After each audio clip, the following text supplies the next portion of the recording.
Okay. Thank you all for joining me and Sisters Reading Romance podcast. My sister is here just kind of silently watching our chat. Before we get started, I just want to welcome all of you. Thank you for joining us here. Thanks for saying yes to being on this panel. I really appreciate that. This will hopefully be a very good conversation, and also be on the podcast, which would be really nice for you guys to be able to immortalize this on audio later on. For those of you who are joining us live, thank you for joining us live. We do have some giveaways. So closer to the end of the chat, anyone who has participated in the chat will be given a second entry to the giveaway. So if you are in the chat and chatting amongst kind of yourselves, that'll give you a second giveaway entry. Otherwise, you just being here live gives you an entry. We're giving away some ebooks from some of our authors, as well as one of our book boxes from our book subscription that is launching at the end of this month, which you'll hear more about later on in the panel. So welcome. Thank you for joining us. And I hope that you enjoy the panel as much as kind of we've enjoyed planning it. I am going to start with our Q&A, actually. So if you have a question, there is a Q&A button. So you'll notice that your chat is on, but you cannot speak and your video won't show up, which is what we've kind of set. So if you have a question that you want to ask our panel, feel free to go to the Q&A section at the bottom and ask your question. Those will all pop up for us on our end. And then we will hopefully have some time for Q&A kind of at the end of the panel here. And we'll go through and ask your guys' questions. So feel free to ask your question at any point so you don't forget it. It'll all pop up on our end. So whether you ask it now or whether you ask it at the end, we'll have all of it. Okay, we will get started. So introducing our lovely panel. On my screen, we'll start at the top. So we've got both of our two influencers here at the top. So we've got Émie. Émie rediscovered her love for reading a few years ago after she graduated from university. She has a deep passion for reading a wide range of romance novels, with a particular fondness for those that include diverse and inclusive character representation. She started her Bookstagrammer, Just a Fellow Reader, in order to share her love of romance books and make new friends who also share her love for books. Welcome. Hi, thank you so much for having me. I am so happy to be here, and what my favorite trope is right now, because it always changes. I think like everyone. So for right now, I love a good grumpy sunshine. So that's my go-to trope right now. Thank you so much for having me. So excited. Perfect. We love a grumpy sunshine. The next panelist we've got on our panel is also an influencer, Jenna. Welcome. Jenna is an avid reader who fell back into reading during the pandemic. She loves all genres of romance and some fantasy too. She celebrates her love for all things romance, which turned her into inspire her Bookstagram account. And reading has found herself acceptance and friendship within the bookish community. Thank you for joining us. Tell us your favorite trope. Hey, thank you so much for having me. I'd have to say current favorite trope right at the moment would be forced proximity. That one bed, last bed in the inn, anything like that, I've been very much enjoying. But yeah, I'm super excited about today and excited to talk everything romance. We're excited to have you. All right, starting at our two authors on the panel. So first up, we've got Jackie. Jackie decided she wanted to be a writer when she was in grade 2. She ended up studying engineering and actually didn't work as a romance novelist to begin with. She's now, though, the author of over 20 books and currently lives in Toronto with her husband. And despite living in Canada her whole life, she actually hates winter. Thank you for joining us, Jackie. What is your favorite trope to read, and then what is it to write? I guess I like reading and writing similar tropes, so I would say either grumpy sunshine or fake dating. Got a lot of grumpy sunshine. I can't say I disagree because I love a grumpy sunshine. We on the podcast love a grumpy sunshine, so it's great. Next up, our last panelist is Alexandria. Thank you for joining us. She is from a small city in Southwestern Ontario, where she resides with her fiance and 2 French bulldogs. Here on the podcast, we are dog people, so we love that. Her passion for writing came at a young age, and she found romance novels help cope with the downsides of life. She pursued her undergrad in English literature to help her improve her writing skills and prepare for her career in writing. She now writes a variety of romance that ranges from contemporary to dark and taboo and everything in between. Welcome to the podcast. Hello, thank you so much for having me. Trope. I feel like this is such a hard question because I'm always a reader first. So when I come to this, I'm like my favorite trope is all of them. But I definitely say that I do like to write more contemporary with like little tidbits of other pieces in it. Like I like the taboo in there. Sometimes I like just like in that small town. Currently working on a like Grumpy Sunshine, so I do like that too. But reading wise, I have to say Enemies to Lovers and Why Choose are what I'm digging right now. Also good choices. I feel like Enemies to Lovers, I don't know if it's just like recently has really made a comeback of like, it's very in right now to love a Enemies to Lovers. So that is always a fan favorite, at least, especially for us on the podcast. Lexi and I are a big Enemies to Lovers fan. So I've got some fellow lovers over here. Okay, so thank you all for being here. And we will get started in our kind of panel questions. For those in the audience, don't forget that if you have a question, feel free to pop it into the Q&A, and we'll answer those kind of at the end. At any point, you can put in the Q&A. And if you're joining us and you kind of missed the beginning, tell us where you're from. If you've got a Bookstagram, put that in the chat as well, so we can kind of connect everyone kind of together, because that's kind of what our goal is here, is to kind of create a romance community. So our first question is kind of to all of you to get a bit of an idea of what you like to read, and a bit more of an icebreaker. So romance novels can be a bit of an emotional roller coaster. I feel like they take us through, swoony moments to things that we laugh and cry.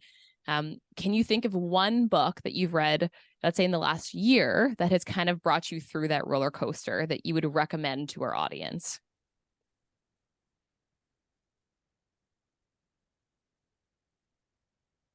Do we just speak out? It's so hard. I'm on my phone, just so everyone knows. So I'm like, anyone in my thing is so small. But I guess I'll start. I recently read, which I'm sure a lot of people have read because it's so popular right now. But I did Caught Up by Liz Tomford. It is the third book in her Windy City series. And like, it was totally like that book that made you smile, giddy, and laugh until the end where you're like sobbing. And I was like, oh my God, this is a lot. So that book to me is the one top of mind that I'm like, yeah, that one gave like the range of emotions that you tend to get in romance. Okay, we haven't read that one yet. We've read the other two in the series. We have not read the latest one. So that is good to know. Okay, let's go with our other author, Jackie. What is your book? I would say let's go with The Marquis Who Mustn't by Courtney Milan, which just came out in the past month or so. Mm-hmm. Yeah, I really like that one. Okay.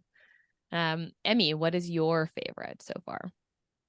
So if it's for this year, the one book that really stood out with me was Yours Truly by Abby Jimenez. I think that's what I was saying. Her book, like that one, I absolutely fell in love with it. It made me laugh. It made me cry. I love, like, one of the little subtropes I really love is letter writing. So that was a big part of the book. So I loved it. And one, like, my all-time favorite, which is like, I wanted to mention it, but it wasn't for the past year, is Archer's Voice, because that one's a classic. It was the first book that made me sob. So that one for me will always have a special place in my heart. Those are two really good choices. I'm also a huge fan of Yours Truly. I read that as an ARC and I was like, why is this not out right now? Everybody needs to read this book.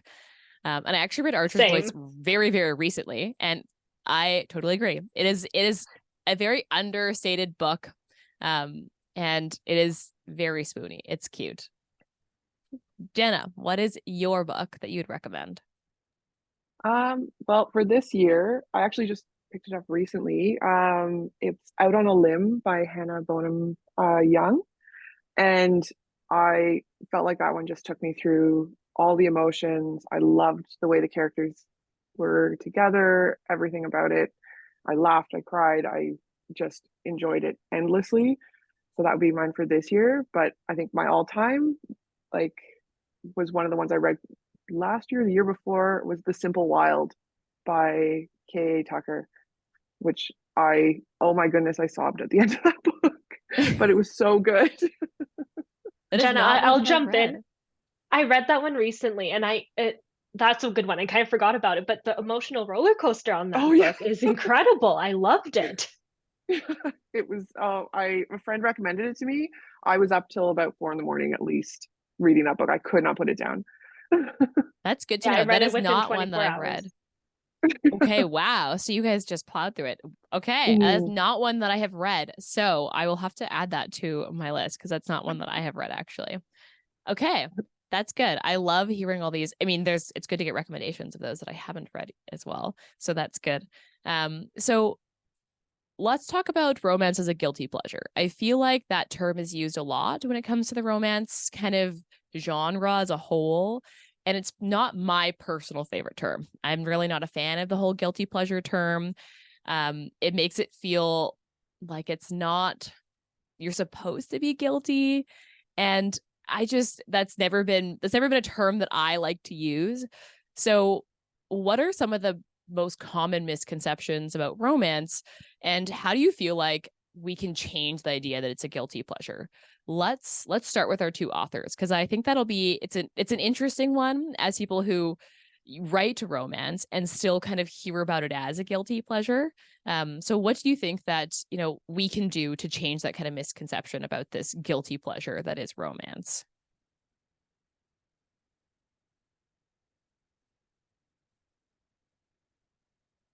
Do you want me to pop in? Sure. This term, I feel the same way about it. I really hate the term guilty pleasure because yeah, it makes you feel like you or should feel guilty about reading it.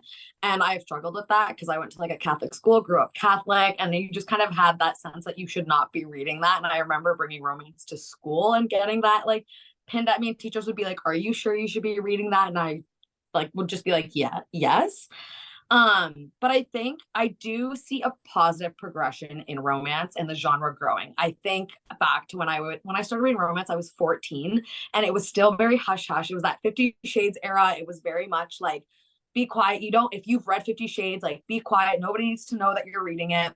But I think we've made like a long way from there to now. Like I think we're slowly making that progression, and I think it just that continue to build awareness towards romance and also bring awareness to the fact that it is female empowerment. It's all about love, which you can't go wrong with. It's a love story. We love that.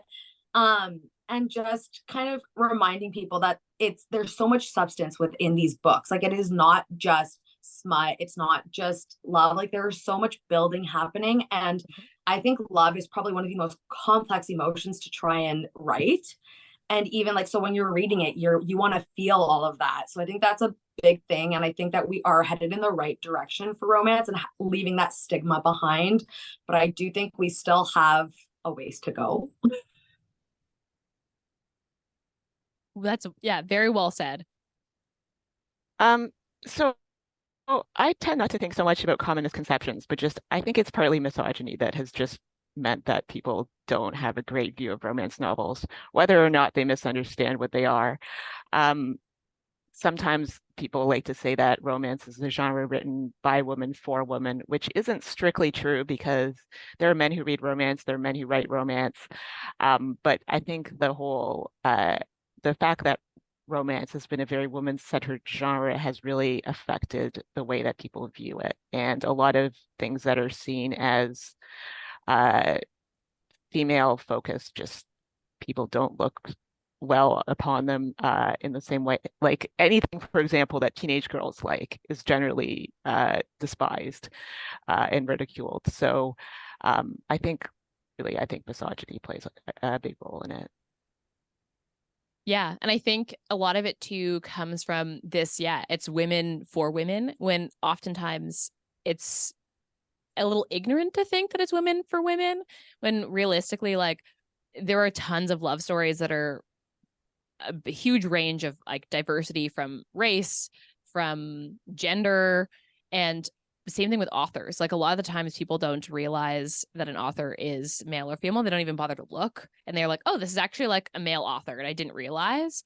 So I agree. I think that a lot of it comes from just this idea that it's for women, and that has brought this stigma in that, like, well, it should be a little bit of a guilty pleasure rather than it's for everybody. And I think we're moving in a direction, especially in the last few years, that is moving away from this idea that it's not for everybody. And this like idea of like inclusion has been very, very much a forefront in the last couple of years in conversations with romance, especially with like Book Talk taking off and Bookstagram taking off and having be such an online community for people, that it's really changed the conversation around romance as a whole.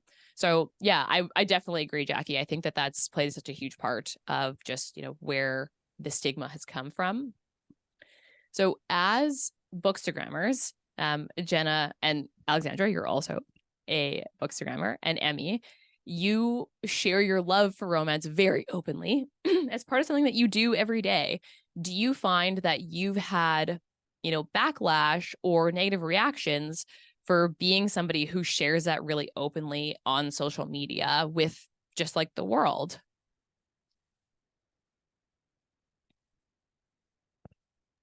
I guess I can start with that. So I've never actually faced backlash or negative reaction. So I've been like, I surround myself with pretty positive people. Like, so that's always been my thing. However, when I tell people that I like romance books, they're always like, "Oh, Nora Roberts," and I'm trying to be like, "No, it's a lot more than just this one author."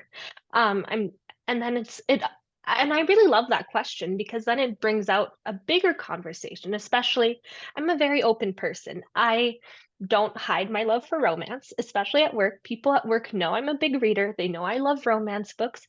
And it's even come to a point where some guys at my work come to me for recommendations because they want to start getting into the genre because they see how much I love it. So I don't think it's like a bad thing. And I think being as open about it is like to bring it into people's minds to know that it's not just one single thing. It's a wide variety. Like, it's not just romance happily ever after. There's a lot of emotions attached. There's a lot of character building. Romance and smut is just kind of like the secondary sometimes. But I've never personally faced backlash, but I did get all those like little comments, which I personally don't really love, but I just kind of skim over it and I'm like, no, no, no, let me explain. So that's kind of how I felt. I love that attitude of just using it as an education of like, let me tell you what romance actually is, and here are some recommendations for you to also discover that. That's awesome. Jenna, how about you? I can't say that I've, since joining the Bookstagram community, within that faced any backlash, which I've been really appreciative of. It's been a beautiful community to be a part of, and I've made some amazing friends with it.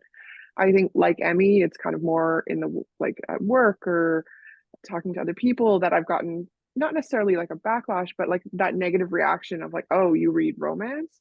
And I've kind of decided to flip it on its head because I have friends that read but they only read like nonfiction or some other kind of genre, and they're hesitant to try romance because they see it as this kind of fluffy, not as deep genre of books. But I find that now, having read quite a few, I try and look through and think, you know what? I bet if they read this author, they would really connect with the character. And then I can kind of continue recommendations. And I've gotten friends kind of into the genre just with looking at books, being like, you know what? This is going to really suit them. And I can see how they would connect with these characters in it, or see how they could enjoy this story, or how this will speak to them, and just kind of try and sneak it in a little bit. But just, and having those conversations and being really open about it. We started a massive book club in our at our work when it was kind of trying to just bring morale and kind of bond a lot of new staff together, and it was an amazing experience. And it was mostly romance books, that, and talking about romance, and everyone realizing that we all read the same kind of books, but no one was talking about it because we were all a little bit shy and weren't sure how people would react. And once that came out, oh my goodness, it's like you lit a fire under all of them, and everyone wanted to talk about which books, who was reading, and everything. It's been great.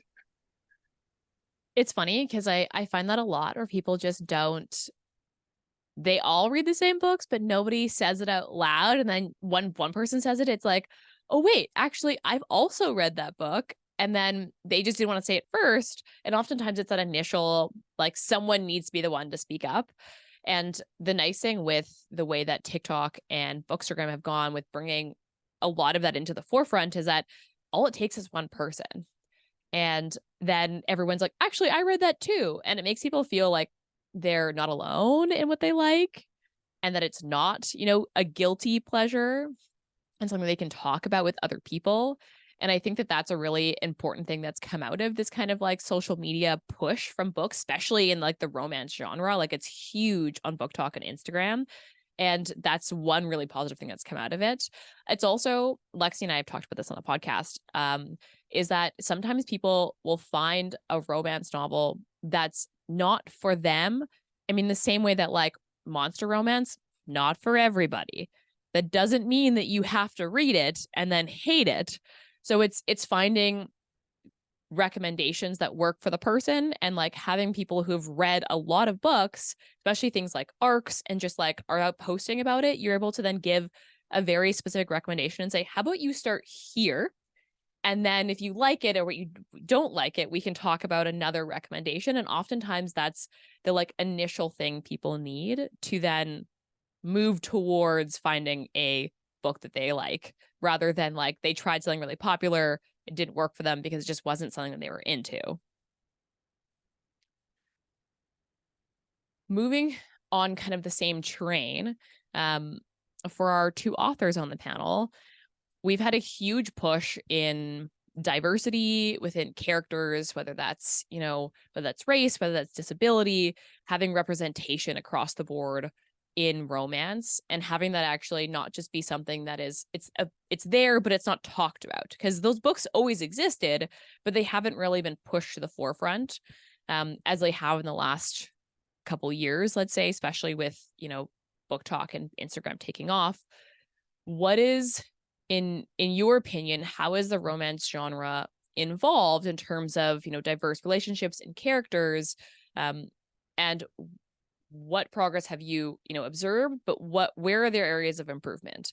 I know, Jackie, you write a lot of your characters are within that kind of BIPOC community. They're in that, they're not white characters. And from people who are, my sister and I are both within the community, we're both biracial. And we actually read, Holidays with the Wongs. And it was really nice to see characters that represented us and we felt connected to. And that's actually a lot rarer than people think it is. So Jackie, maybe you start from your perspective, where do we see, what have you noticed that is progressed, but what have you noticed that needs to keep happening? So I feel kind of old right now because I started writing in 2010, and I actually didn't start reading romance till after I started writing. I was writing more women's fiction at the beginning. And so that was like 13 years ago, and it was very, very different back then. And so when I started writing, I was writing mostly white characters, and writing for small presses. And like, yeah, it has changed a lot. I think one thing that has helped is self-publishing, because you don't have to get through gatekeepers if you self-publish. You don't need to write something that will have mass appeal to white people and get it past agent and an editor. So some books that might not otherwise have been published have been self-published, and then people can see that there's a market for it. So I think that self-publishing has really helped. I think the covers are kind of interesting because the illustrated covers have definitely brought some people in who weren't reading romance before, and they can get around the issue of the stock photo issue in some cases if the publisher is not doing a photo shoot, because that's a bit of a problem. So yeah, I've definitely seen changes in the like decade and a bit. One thing is that it's still some of the comments or reviews, if you read your reviews, that you still get can be a bit like sometimes some people read books by diverse authors hoping to like learn something, and if your goal is really to learn something, then don't read a romance novel about it. Like, not saying you won't learn something, but like, don't complain that my book didn't teach you enough about the Lunar New Year, because like, it's a romance novel. That's not why I wrote it, to teach Yeah. you. So sometimes you get reviews and comments like that can be kind of frustrating, the way that people see this as something good for them that they're supposed to read and that's supposed to teach them something, and they can't just let themselves be entertained, I guess. That's interesting.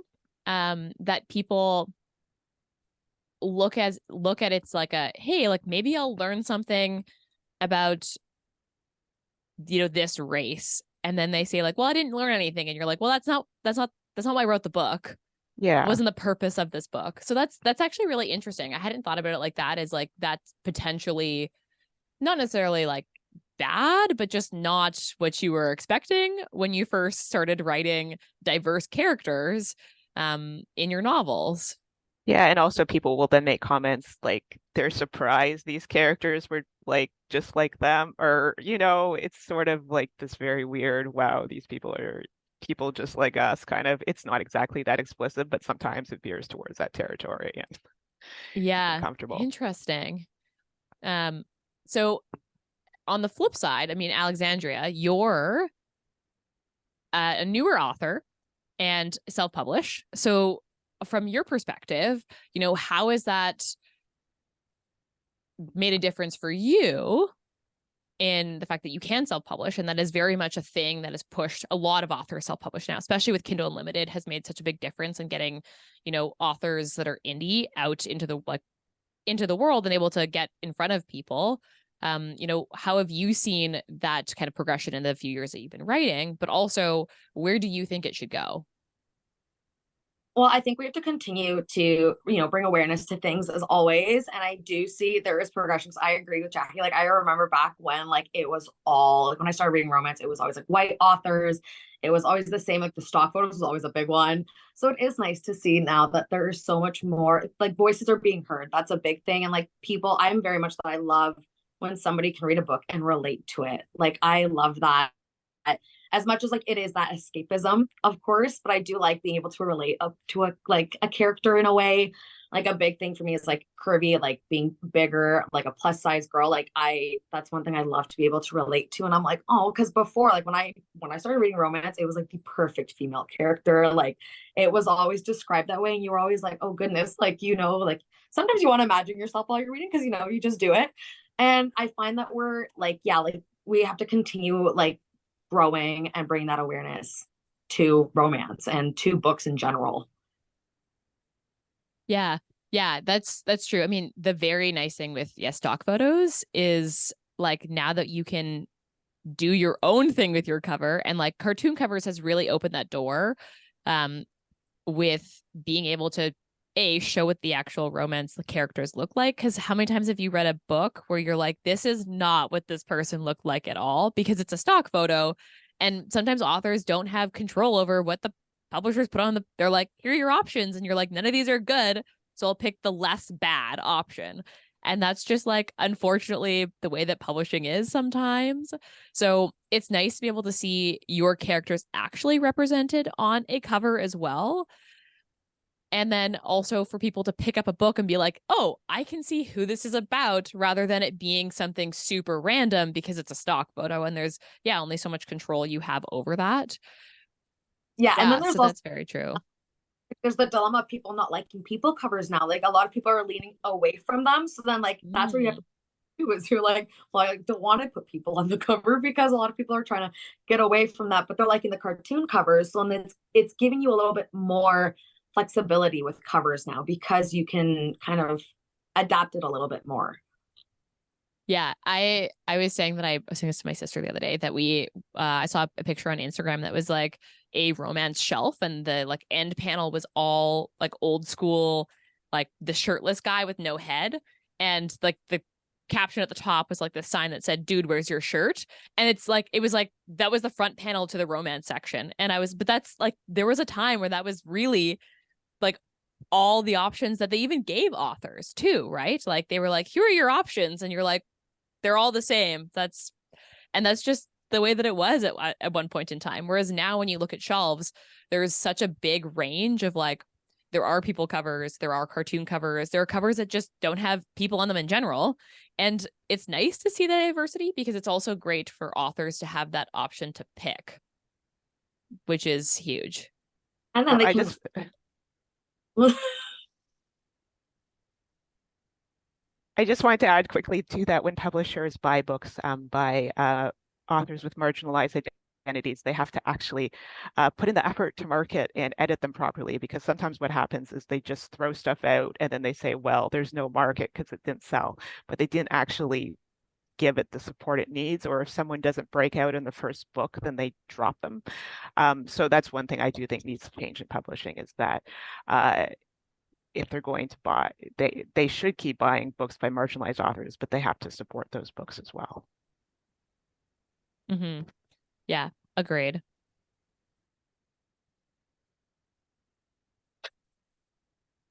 So moving in a similar direction, and this will be a question for across the kind of the whole panel.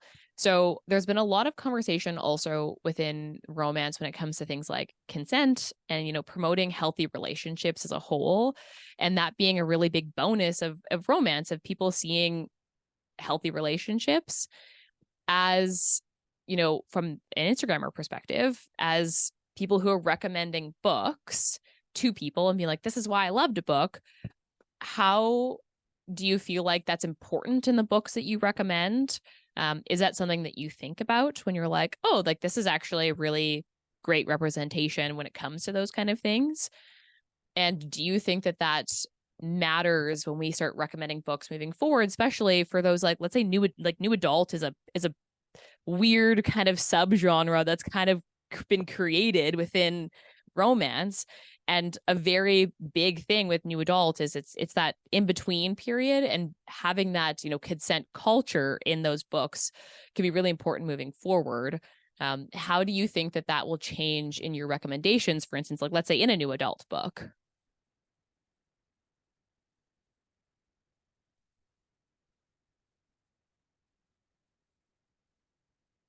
Jenna, would you like to start?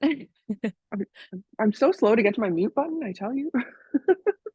I find it's been a really interesting journey, having read romance like for quite a while, that there was a point where it almost seemed strange to see the characters checking in with each other so much, but at the same time refreshing. And I find there's quite a surgence of like the dark romance and taboo romance, but that I've seen a beautiful trend within it, that consent and checking in and having really strong bonds with the partners is a huge thing within that. And I do try, when making book recommendations, to look at all of the things that are within it and look at kind of triggers or anything with the person that I'm recommending to, so that they can kind of get a good idea of it. But I feel like I'm just seeing more and more that more positive representation of consent, and more and it's more prominent in the writing that I've been reading lately, which I think is great. Usually if I'm reading a book and I'm finding that the consent or anything like that isn't written in a way that I'm comfortable with, I usually have trouble finishing the book, but that's my own kind of comfort with that. But I've been seeing like really nice trends with it. I don't know what others are seeing, but that's kind of where I feel like it's been going. And I read the whole spectrum of it, and it's been really nice to see. Émie, anything to add? Yes, I don't really read the whole spectrum. I've read a few dark romances, but it's just not my favorite. But I need some recommendations to read some more to get more into it, so we can discuss that later. And but for me, I started around 2021 reading romance, because before that was a genre I had no idea existed. Because before that it was only Twilight, and then after that I fell off the wagon for reading, and then after I found romance. And seeing the transition, because I have seen the difference of more and more books have been consensual, right? Like recently that I've been finding, and I absolutely love that. It's something I love. I also love how it's something that's discussed in books, because I think it's a discussion maybe in real life that people have a hard time seeing, or something that's a bit more difficult to talk about in real life.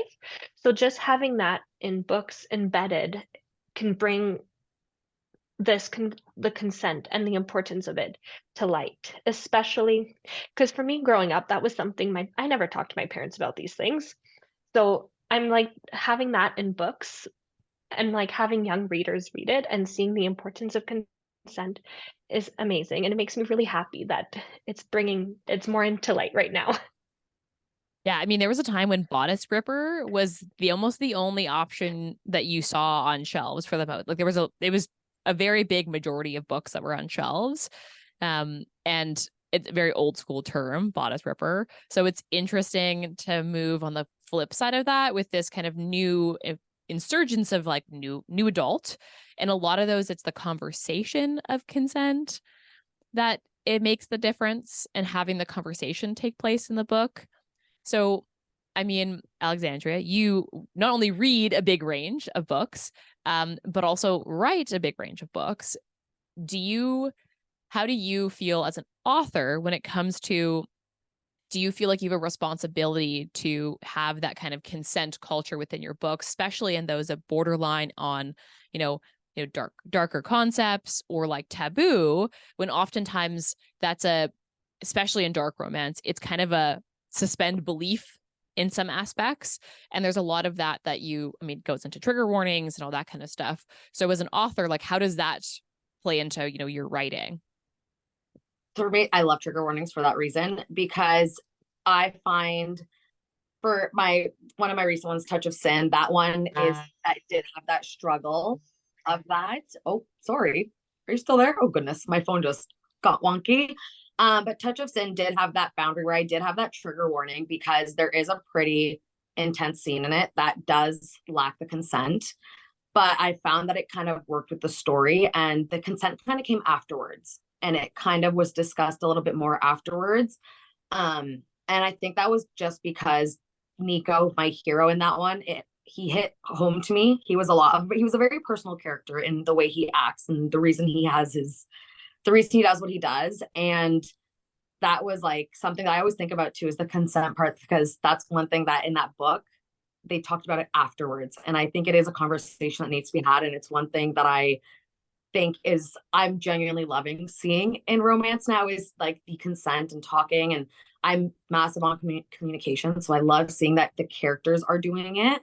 So I do try, and as you've said, I'm a new author, so I am always learning. And that's one thing I am trying to move forward, is definitely that is like key to keep in my books, is the consent and making sure that the characters are aware. And especially because Touch of Sin is a new adult. And yes, you're right, it is one of those weird like genres that you're like, like, how do I navigate this?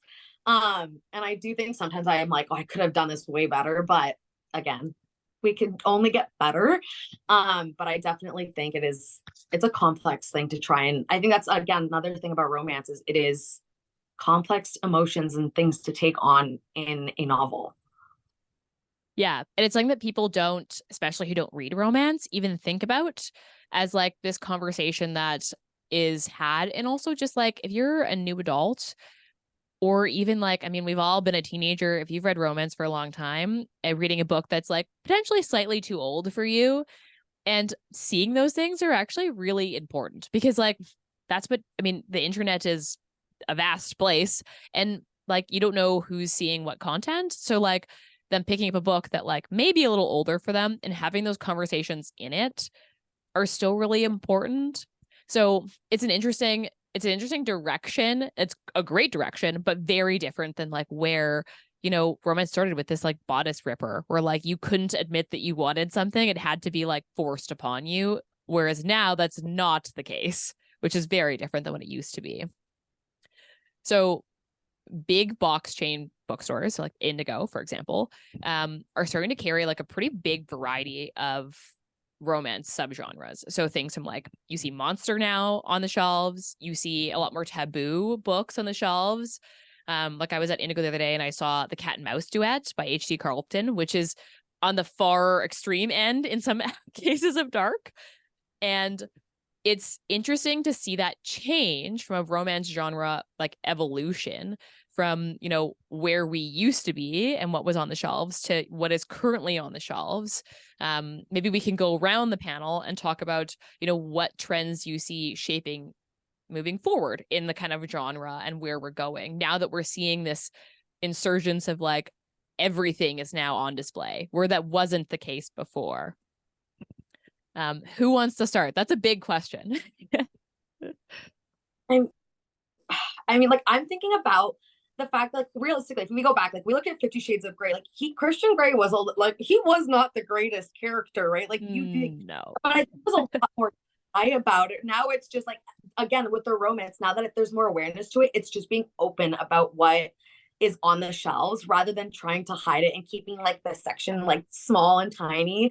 I think there's just more awareness now and there's the demand for romance, right? So I think that's why it's growing and they're doing it based on what's selling, right? The Cat and Mouse Duet, for example, I never would have thought I would see something like that in Indigo. On the shelves. Yeah. Yeah. I'm still to this day, I haven't read them, but I own them, but I keep seeing them like little TikToks. So I'm like, this is what it's about. Oh my gosh. So yeah, when I saw those on the shelf, I was like, huh. So that's the thing. It was a lot more like kind of like hush hush when you did see that, like when the characters, it was that kind of border that you're like, is this okay to be here? Like it was that kind of border that you're like, but I guess like it's the awareness that now romance is getting bigger and there's the demand for it. Mm-hmm. Who wants to comment next? Jenna? Sure. I just feel like you're saying, like Alex was saying, in Indigo, seeing those books on the shelves, seeing them more at the forefront, it's going to help with what we were previously talking about with that taboo and those negative reactions you get with romance, because it's out there. So you holding, whether it's a monster romance, dark romance, a why choose book, and reading that out on whatever transit, or I wouldn't recommend reading it while driving, get an audiobook at that point, but you know what I mean, like seeing the covers, the cartoon covers, or even sometimes the model covers, it'll be more normalized because your grandmother or whoever has seen that cover already in Indigo when they were walking through to get whatever book they were looking for. So it's not as scary to proudly kind of wear that when you're out and about, and like not having to necessarily have like the book cover hidden and yeah, I think it's a great way for it to shift and just make it more integrated into everything. Yeah, it's interesting that you say that it's because they're on the shelves. If I'm reading a book that's on the shelf on the train, people are going to look at it a lot less because they've already passed by it. So it doesn't look out of the ordinary to then see somebody read it in public when they've, you know, walked by it 5 or 6 times at Indigo.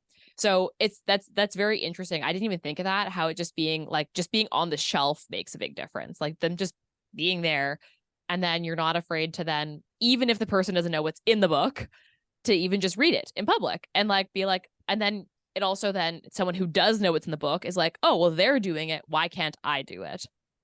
And it like is that chain reaction of like, we don't have to hide this, it's okay. Émie, do you have any thoughts? I know that dark romance, or Jackie, if you want to jump in, isn't you know, maybe everybody's cup of tea, but it's very interesting to see the difference in just where things have gone. I mean, like, I read almost exclusively on my e-reader, so no one's seeing the covers of what I'm reading anyway,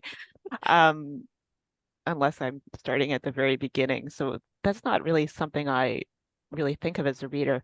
I guess I haven't really been paying really close attention to the romance section at Indigo until I had my own books there, which was not that long ago. So I can't say a ton about how what's actually sold in stores has changed. I mean, from publishers, the whole trend is that trade paperbacks are now the main thing you see in the romance section, and it used to be mostly mass markets.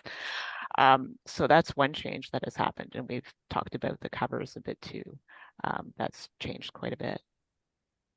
do you feel like as a writer, I mean, both Alex and Jackie, you can maybe comment on this, now that you're seeing this huge range of, subgenre within the romance, on the shelves and people talking about it, does that make you more inclined to step out of your writing box and try something that maybe you hadn't before because you're like, well, now there's just less shame in general about any of these things? I Tough feel like question. I got over the shame part like a long time ago, because I feel old. But also I write very like light romance. I don't write anything approaching dark romance. I don't write anything taboo. And I feel no inclination to move that way at all. Like it's just not me. So I feel like it hasn't really affected my writing from that respect. Once I got comfortable with writing romance, I mean, that was sort of where it ended for me mostly. It's more that now that I've written a lot, I'm like, well, I've already done, so many fake dating books, or you start wanting to try something new just because you've written so much. So that happens to me a bit. But Alex, anything that you want to add? So for me, I've always been like a shameless romance reader. Like I have no shame when reading it. And then even when I started writing it, I was very much, I'm going to write whatever I want, whatever I'm feeling. So if like that's where my first book is a small town contemporary, and then I went to Step Sibling. Somehow I was like, I was feeling that story and I wrote it. And then I have a book coming up at the end of this month. That's a why choose step family romance.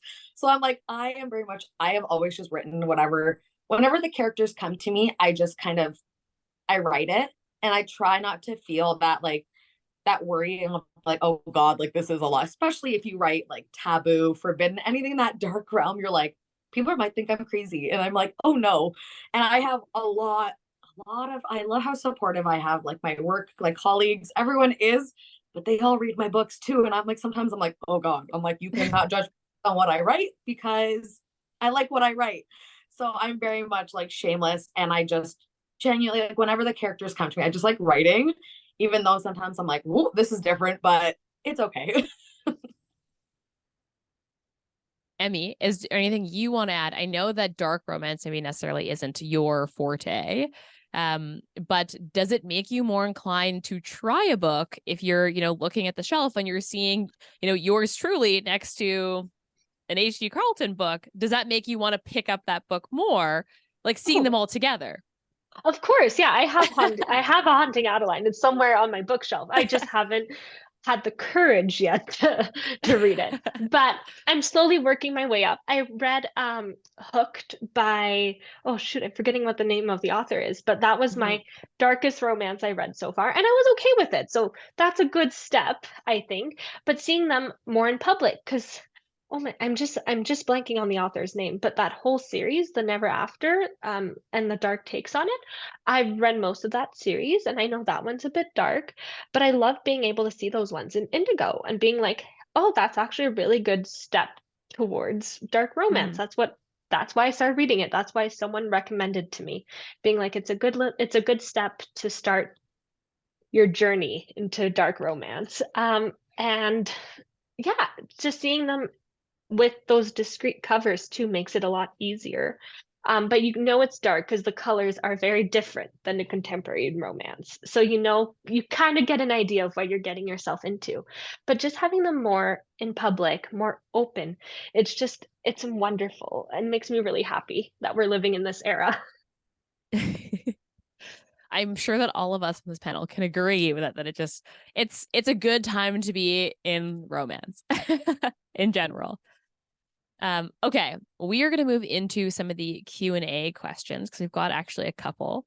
And then we'll kind of wrap up our panel at the end here.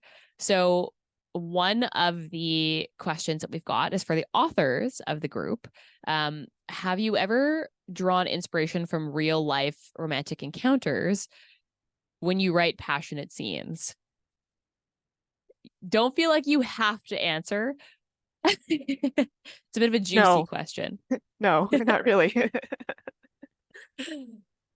I'm trying to think on it. I'm like, I don't like a lot of my books, like they do have notion of personal stuff, but spicy, like I don't, maybe one.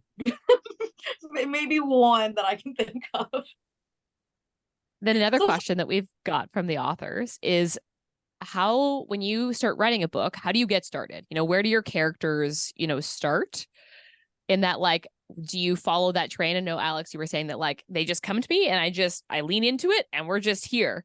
And how long does it usually take you to finish a book once you've kind of started a writing process?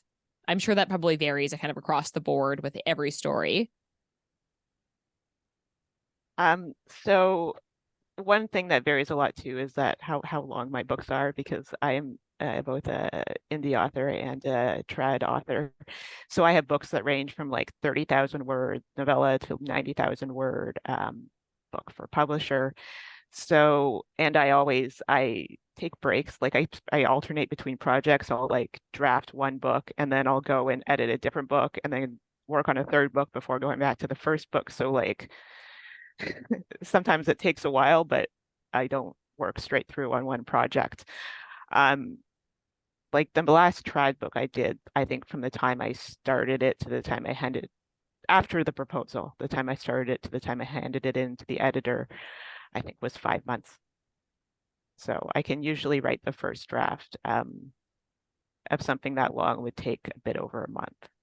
But then I do 2 rounds of revisions before I send it to the editor.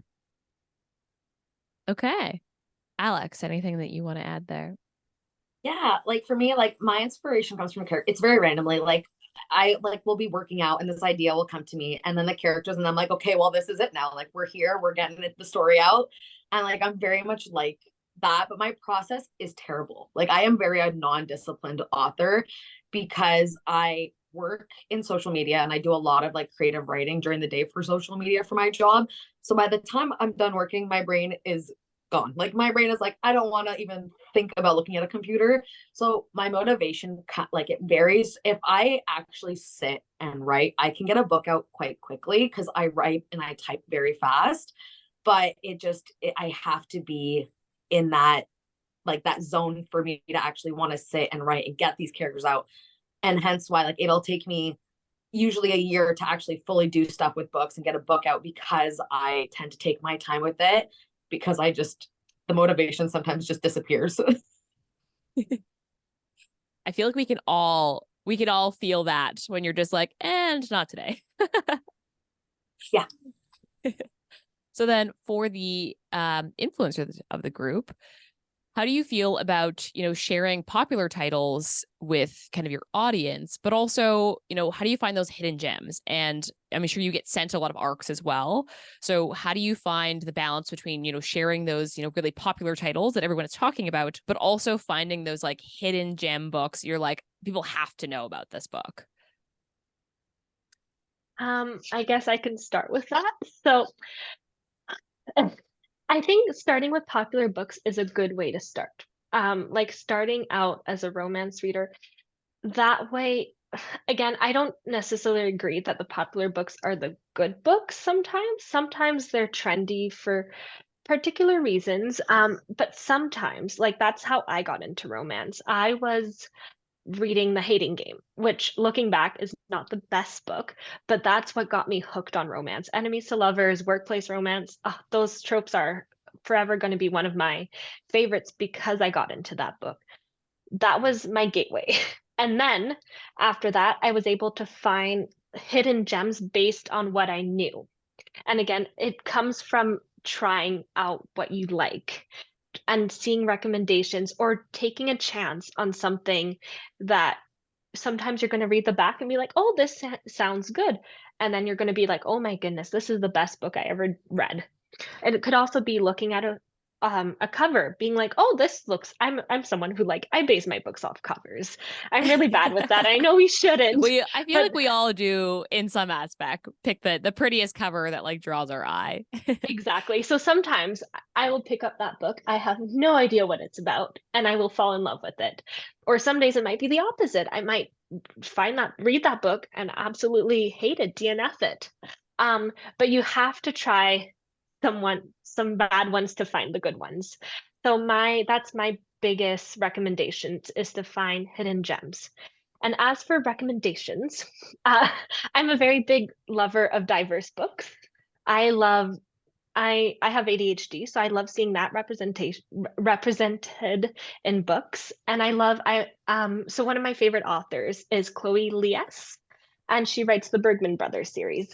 She will always have a huge place in my heart, and she even wrote a book. I also have celiac disease, and she wrote a book with a character with that. And that was the first time I saw my autoimmune disease represented in a book, and that was a really cool moment. So um, I would recommend her books, especially for neurodivergent, LGBTQ. Her whole series are very, very amazing. We are also a big Chloe fan at the podcast. And we have read quite a few, all of her books kind of across the two of us on the podcast. So we would also back any of those kind of books. So I agree. Jenna, how about you?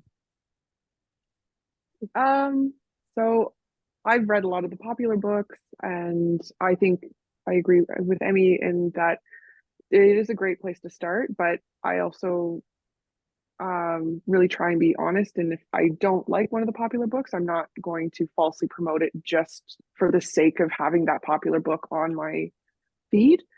I think some of the books that I found, like those hidden gems, out on a limb, the one I talked about before was from a friend of mine's, her Instagram page, that she had recommended it and gave it this glowing review. And I was like, I'm going to read this, and was just struck by it. And I loved that book for it. And another author that I found, I don't know if you've read Maisie Eddings. Her books are amazing, and I found one by an ARC that I happened to request on NetGalley. Didn't realize it was the third book in a series, and read that and was so struck by that book. Messaged the author, read her other books. I was crying on a plane, going to a trip, reading one of her books. It's called A Brush with Love, and it seems like such an kind of, not silly, but like a title that wouldn't evoke that level of emotion. But as someone who has had issues with anxiety, and that I could see myself in that character and the way she was feeling things, and just her entire books are with the neurodivergent, and looking at that one particularly, anxiety or ADHD or PTSD, and it's just brilliant to find those little ones. And I start following those authors, and you'll see them recommend other smaller authors as well. And so you find their books, and it just becomes this cascade of finding all these little hidden gems through just looking at different people's feeds, seeing which authors I find authors tend to be really good friends with each other within genres, and so you find other authors and books, and it's just been an amazing journey in that sense for finding great reads. Yeah, I think that a part of the hidden gem, kind of like, how do you find those? A lot of it starts with like reading that one big, bestseller, and then kind of snowballing from like, I liked this aspect, and then going from like down that rabbit hole of like, okay, like we like enemies to lovers now. We're going to go down this hole and see what we can find here. And kind of that, like following those, but also following other authors, but also, influencers that recommend hidden gems, which isn't always common. I find that there are some influencers that will stick kind of to the big bestsellers, which is great for getting people into the genre, but not necessarily, as they go down that journey of like romance. So the last question I have before we kind of close up our panel a little bit, for the authors then, is, I'm sure you guys, whether you get this question or not, a lot with, finding that kind of hidden gem book. Do you have people ask you guys, I'm looking for a book like yours. I've read all of your catalog already. Do you have anyone you can recommend that I can read? Do you get that question? And if you do you have a recommendation for our audience that, if they like your writing, who else should they be reading? So I'm actually not sure I get it a lot, but I have gotten it before. I'm just going to pull up the book so that I can link to it in the uh,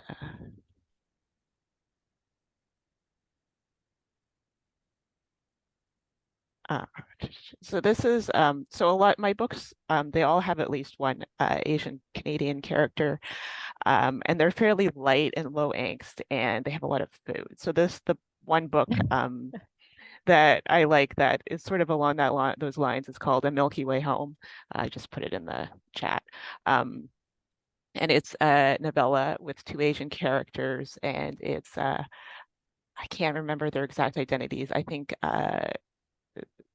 they're both bi, and one of them is uh, non-binary, perhaps. I read it a little while ago, and it says very similar vibe to some of my books, so I've recommended that one before. Awesome. We'll have to link that in our show notes as well. I will make sure I have that link and I'll link that in our show notes. That's great. Alex, do you have anything? And it's a really hard question. I know we kind of threw it at you.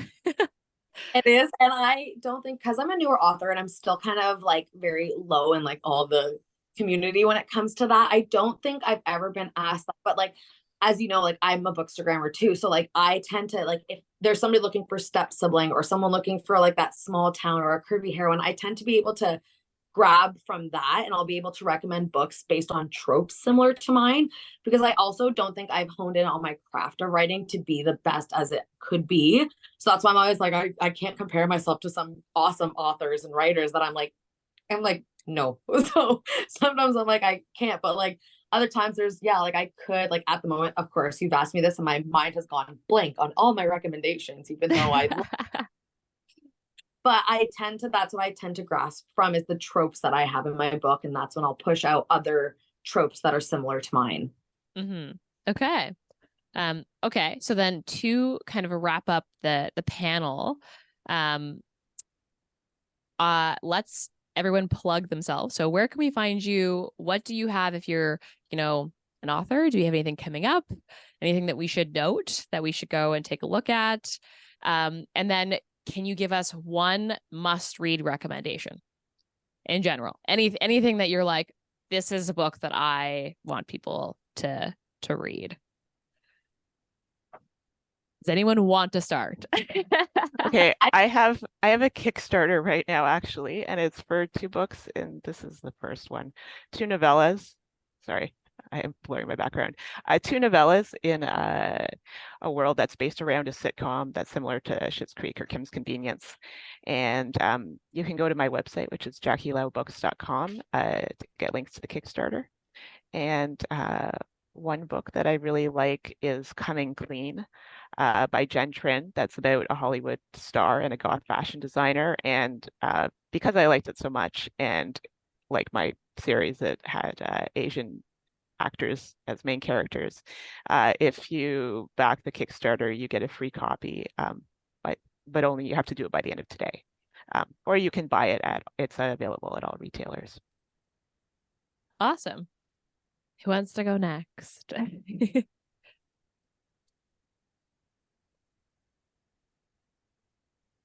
can go next. I actually have a book coming out in 2 weeks. I co-wrote a book called Wicked Little Thing. I mentioned it earlier, it is a taboo romance. It is very much taboo because it is a girl whose mom passes away and her step siblings. So she has her stepdad and her two stepbrothers. We really were playing with this line when we were working on it.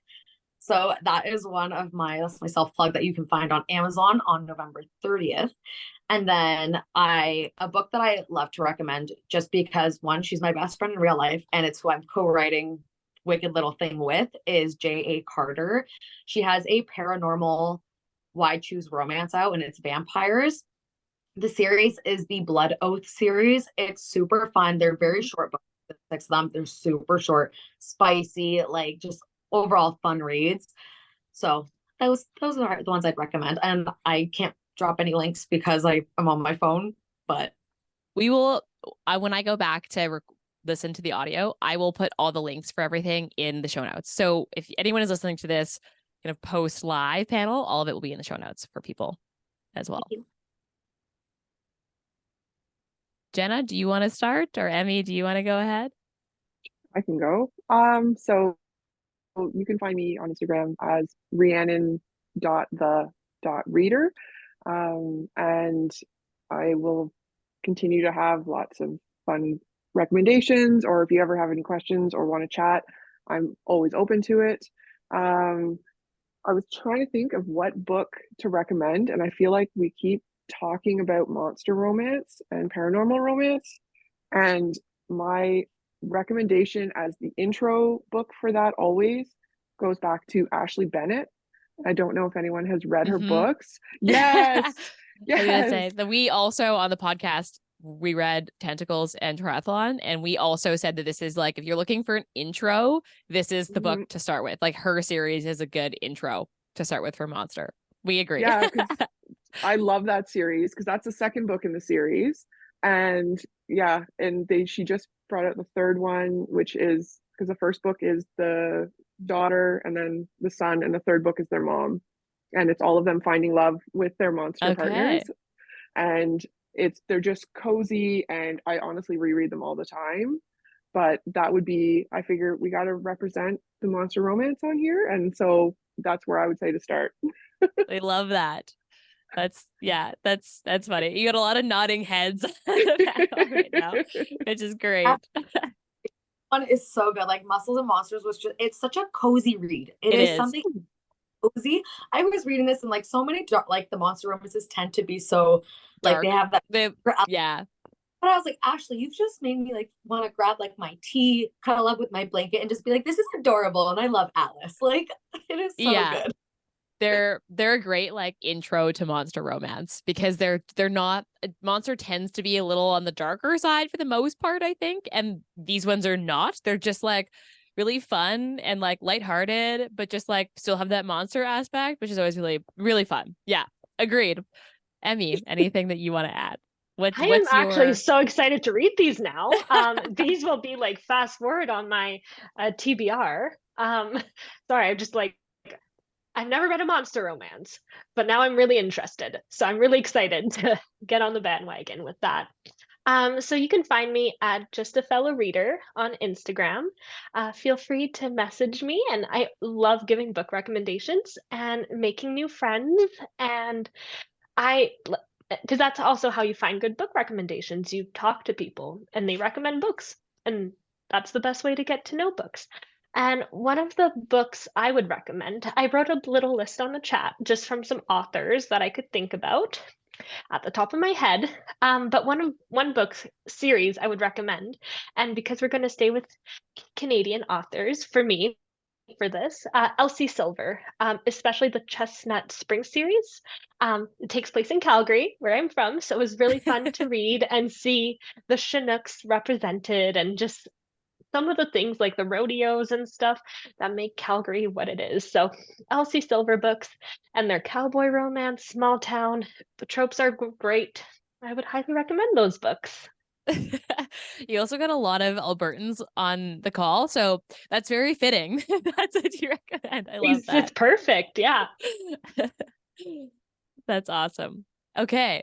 Well, I just want to thank all of our panelists for taking the time to be here with us today and answering all of our questions. If you're here with us live, thank you for coming. The giveaways, what will happen is that I'm going to go through the attendees, and if you are going to win something, so whether it's an ebook, we're also giving away one of the boxes. I will notify you via email. So whatever email you use to sign up for the panel will be the email that we contact you with. And that's how you'll kind of win the giveaway, because we'll do that at the end on our back end admin side. We also, this podcast and also this panel was really big for us. It's something that we haven't done before. And we're very happy to have all Canadians on our panel, which is awesome. Because that's a really big thing for us. So we also have a book box that is coming out coming at the end of November. So the pre-orders will start in November. And a really big thing with that book box is having kind of hand-picked items. And all of those items are actually going to be from small Canadian businesses within the box, because that's a really important thing to us to kind of promote local. And I feel like we're not represented enough kind of in the romance space. So it'll be nice to kind of have that as part of our box. So our first box will be shipping out in the new year in our winter box. So it'll be January, February, and March that it'll count for. You'll get 3 books in the deluxe box and 3 to 4 kind of local items that we've already kind of handpicked. So stay tuned because we'll be announcing those fairly shortly in our Instagram, as well as kind of on our email list and our website if you haven't checked that out.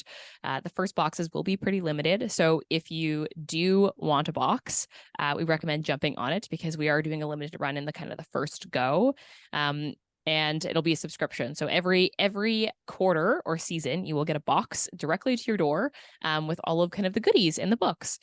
So we really hope that you sign up or at least take a look at our Instagram to see what we've got coming, because the businesses that we picked are really great, kind of ranging from kind of throughout Canada actually in this first box, which has been really lovely. So thank you for joining us. This will go live in the next few weeks for those panelists. I will also send you guys the link for that. Thank you for joining us. And thank you to all the attendees for coming and all of you who are listening, post who couldn't join us live, because we really appreciate your support, and the authors and the panelists really appreciate your support. So please check them out. They'll all be linked in the show notes. So you'll be able to check all of them out, as well as anything that was mentioned in the podcast today will be linked in the show notes for everyone to go back and find those links. So thank you for coming, and we really appreciate you being here, and we'll be in your ears again soon.